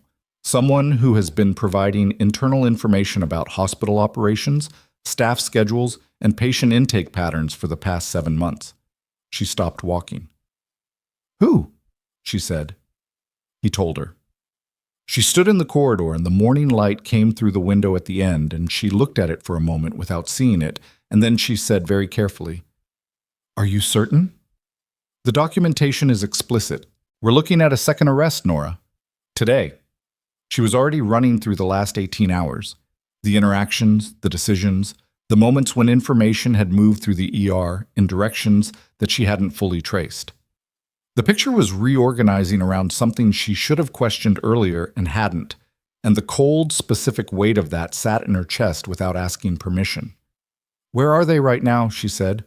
"That's why I'm calling you," Hargrove said. "They're in the hospital, and we need to know where." She didn't ask Hargrove to repeat the name. She had heard it clearly the first time, and asking again would only have been a way of stalling against what she already knew she had to do.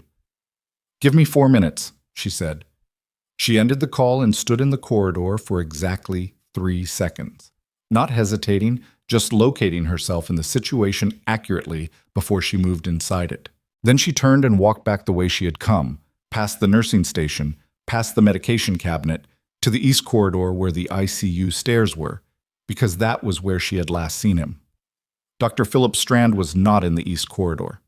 She checked the ER. Not there. She checked the break room. Empty.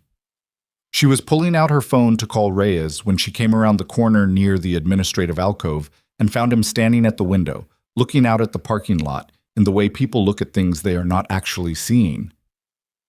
He heard her footsteps and turned. Something in his face changed when he saw hers. Not guilt, exactly. Not the performed version of it. More like the specific expression of someone who has been waiting for a particular conversation to arrive and has finally run out of time to keep waiting. It was the face of exhaustion and exposure and the particular relief, however terrible, of being found. "Nora," he said. "Don't," she said quietly. Not unkindly, just directly. She stepped to the side of the alcove and made the call to Reyes. 30 seconds. She kept her eyes on Strand while she talked. He didn't move. He didn't try to. When she hung up, they stood in the alcove for 2 minutes without speaking. The hospital moved around them. The overhead intercom, a cart being wheeled down the adjacent corridor, someone's phone ringing twice and stopping. "How long?" she asked. He looked at his hands. 7 months. "What did you give them?" "Intake logs. Staff schedules." He stopped. "They told me it was for a research study, a healthcare utilization analysis." His voice had the hollow quality of someone who has said a thing out loud that sounds worse spoken than it did inside his own reasoning. "I know how that sounds." "Do you?" "I didn't know what it was for. I want you to know that." She looked at him. She believed part of it. She wasn't sure the part she believed was enough to matter. "You provided information about who was working, when, and what cases we were handling." "Yes." "For 7 months." "Yes. And when the patient started presenting yesterday morning, I didn't know." His voice cracked slightly on the last word, which she thought was probably genuine. "I swear to you, I didn't know what it was connected to. When the military showed up, when I started understanding what had happened," he stopped. "I panicked. I didn't say anything because I panicked." She heard footsteps down the corridor. Brecht and one of Hargrove's uniformed personnel, moving at the deliberate pace that wasn't quite running but covered ground. "There's nothing I can tell you," she said. "That makes this better. You need to tell them everything, all of it. Not the version that sounds best. Everything." He looked at her with the expression of a man in the last few seconds before a door closes. "I'm sorry." She didn't answer that, not because it wasn't real, she thought it probably was, but because sorry was the beginning of an accounting process that was going to take considerably longer than this hallway and these 2 minutes, and it didn't belong to her to receive.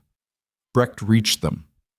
The rest happened in the practical, procedural language of people doing a job. Strand did not resist. He was quiet in the way he had apparently decided, sometime in the last few minutes, to be. She walked away before they reached the elevator. The State Medical Board's formal review of Callaway Regional began 2 weeks after the exposure event. By that point, the criminal charges against Gerald Holt had expanded 3 times. The initial falsification counts were joined by charges related to the financial relationship with Aldrich Vaughn's associate network, a relationship that investigators established with documentary specificity dating back to 2017, when Holt had been deputy director at a regional hospital in another state, and Vaughn's people had first identified him as a useful structural asset. Not a recruited operative in any formal sense, something more mundane and more damaging, a man who had allowed his professional authority to be quietly shaped by financial arrangement, incrementally, in ways that felt like normal institutional compromise until they weren't. Vaughn himself was charged federally. The documentation recovered from the transit hub and from the sub-basement of the Meridian Tower built a case that the prosecutors described publicly as unusually complete. Several of the shell entities in the Meridian Tower's holding chain were traced to 3 additional properties in 2 other states, which expanded the scope of the federal investigation beyond Drayfield in ways that Nora only learned about through news coverage and a brief update from Hargrove 2 months later. Strand cooperated fully with the investigators.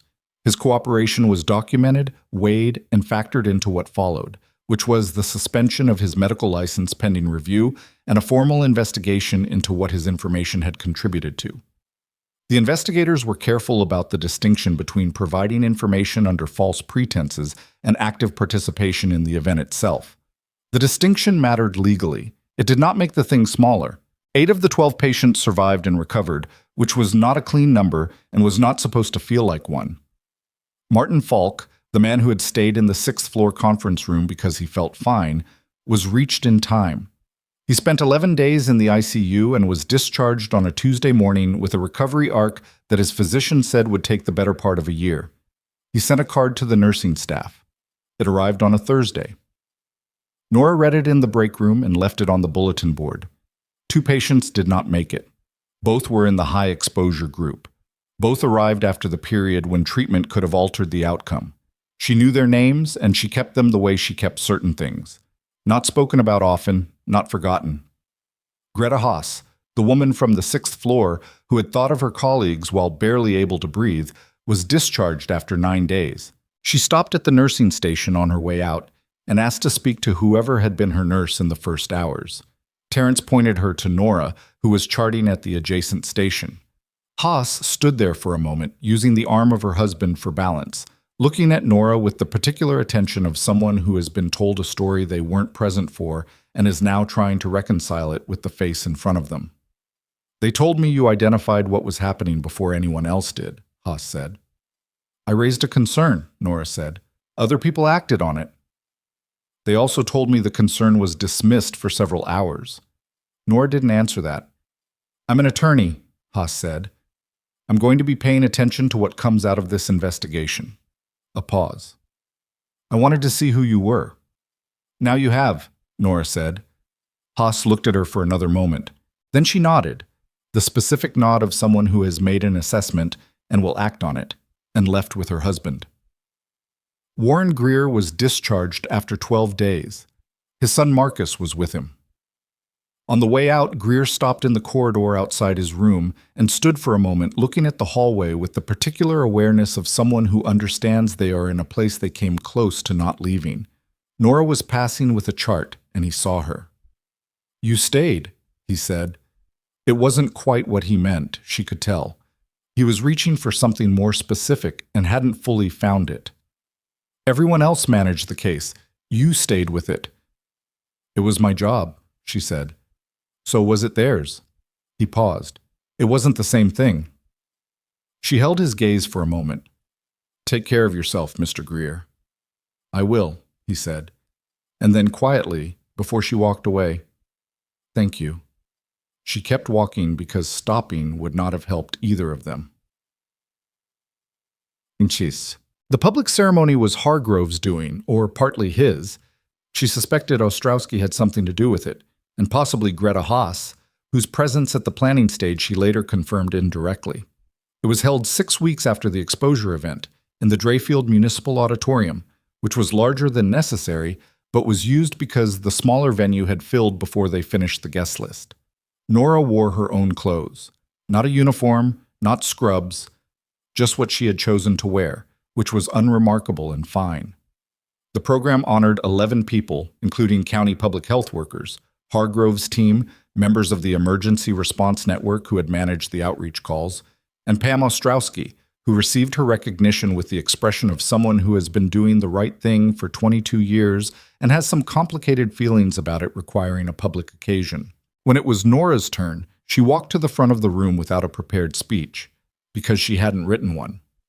Hargrove stood at the podium and said something she mostly heard from a distance, which was partly exhaustion and partly the particular strangeness of standing in a room where people are describing you accurately and you still can't quite locate yourself in their description. He talked about the classification of her previous service, parts of which had been declassified for this purpose, which she had been told about and had agreed to with the specific resignation of someone who knew the information was going to come out eventually and had stopped being surprised by eventually arriving. He talked about what she had done during the exposure event, beginning with the 742 intake and running through the 23 hours that followed. He talked about the 922 report and what it had built toward. The room was quiet in the way large rooms go quiet when the thing being described has weight. She stood at the front and looked at the audience and thought about none of the things you were supposed to think about at moments like this. She thought about Travis asking if a patient was going to make it and the answer she had given him. She thought about the granola bar she had eaten off a break room counter at 10 p.m. during the worst of it. She thought about Ostrowski in the medication room saying, "I want you to know that mattered," and how she had not known what to do with that at the time and still wasn't entirely sure. When Hargrove finished, there was applause. She wasn't going to remember exactly what it sounded like because she was not fully inside the moment, and that was fine. She was present enough. She said thank you into the microphone because it was true and because it was brief, and then she stepped back. Afterward, in the lobby, Hargrove found her at the edge of the room, holding a cup of water that someone had handed her. "You hate this," he said. "I'm here," she said. "That's not what I said." She looked at him. He had the slight smile of someone who has known her long enough to be done pretending she is something other than what she is. "I hate that it required this," she said. "The ceremony part is fine." He nodded. He understood that. He had always understood that, which was part of why she trusted him. The medical board's review is going to result in a structural overhaul of Callaway's administrative protocols. The interim director reached out about creating a formal patient safety role. "I heard. They want you in it." She looked at her water. "They want the person who embarrassed them in it, because that's cleaner than not having me in it." "Probably," Hargrove said. "Does that change whether the role is worth doing?" She thought about the 922 report, about the months of inspection records falsified before she ever walked into that hospital, about the maintenance vendor Ostrowski had flagged 3 years ago and been ignored about all the things that had existed before the exposure event and would exist after it, in different hospitals with different names, if the people who understood how these gaps formed didn't stay in the rooms where the decisions were made. "No," she said, "it doesn't." "Then take it." She looked at him. Was that an order? It was a suggestion from someone who knows what happens when you're not in the room. She was quiet for a moment. Outside the auditorium lobby, through the glass doors, she could see the parking lot and the street beyond it and the Drayfield skyline doing its modest best in the late afternoon light. She had not loved this city particularly. She had shown up here 2 years ago with a nursing license and a resume that stopped short of accurate, looking for something she hadn't fully named even to herself. A version of the work that didn't cost her the things she had spent years rebuilding. Quiet, sustainable, invisible in the particular way that happens when you are good enough at your job that people rely on you without thinking too hard about where the competence comes from. That had not worked out. "It never really works out," she said, mostly to herself. "What doesn't?" "Trying to be smaller than you are." She looked back at him. "All right." He nodded. No performance, no ceremony, just the acknowledgement of two people who operated best without either. She finished the water, set the cup down on the nearest surface, looked at the room around her, the people still talking, Ostrowski near the door arguing pleasantly with someone from County Health, Travis across the room looking slightly overwhelmed in a way she found human and correct. The people who had dismissed her were gone. Not all of them would face the same consequences. That was not how the world worked, and pretending otherwise would have been a kind of lie she had no patience for. Some of them would carry what happened here and let it change them. Some of them wouldn't. Some of them would tell the story of the exposure event in a version where they had recognized the problem earlier than they had, and some of them would believe their own revision within a year. She knew that. She was not carrying the project of fixing it. What she was carrying was smaller and more durable than that. The 922 report. The knowledge that she had looked at a situation that everyone with more institutional authority than her had dismissed, and she had not stopped. And the not stopping had mattered in the specific, measurable way that mattered, in the number of people who had come home. Not all of them. She was not going to pretend all of them, but the ones who had. She thought about what it cost, over years, to stay quiet about what you know, to step back when someone with a louder voice fills the room, to build a careful, manageable distance between what you are capable of and what you are permitted to demonstrate. She had done that for 2 years at Callaway and for various stretches of time before that, and she understood the logic of it, the exhaustion of constantly fighting to be heard, the pragmatic calculus of choosing which battles to absorb and which to let pass. And she also knew that the calculus had a limit, that there was a point at which the cost of staying quiet exceeded the cost of the fight, not because the fight got easier, but because the thing being lost by not fighting became impossible to justify. She had reached that point at 7:42 in the morning when a man she didn't know grabbed her wrist and said, "Something is wrong with me," and she had known he was right. She had not stopped after that. Not because stopping would have been wrong, exactly, but because she was the person in the room who knew, and that fact, the simple, uncomfortable fact of knowing and being there, had not left her with a direction other than forward. That was not heroism.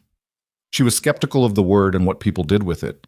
It was closer to something ordinary and much harder, the refusal to pretend, in the moment that required otherwise, that you are less than you are. Hargrove was talking to someone from the county commission. Travis had found Ostrowski, and they were in a conversation that from across the room looked like it had found an unexpected depth. Outside the glass doors, the city went on. Nora set down the empty cup and walked toward the door. She had work tomorrow. She was going to be ready for it.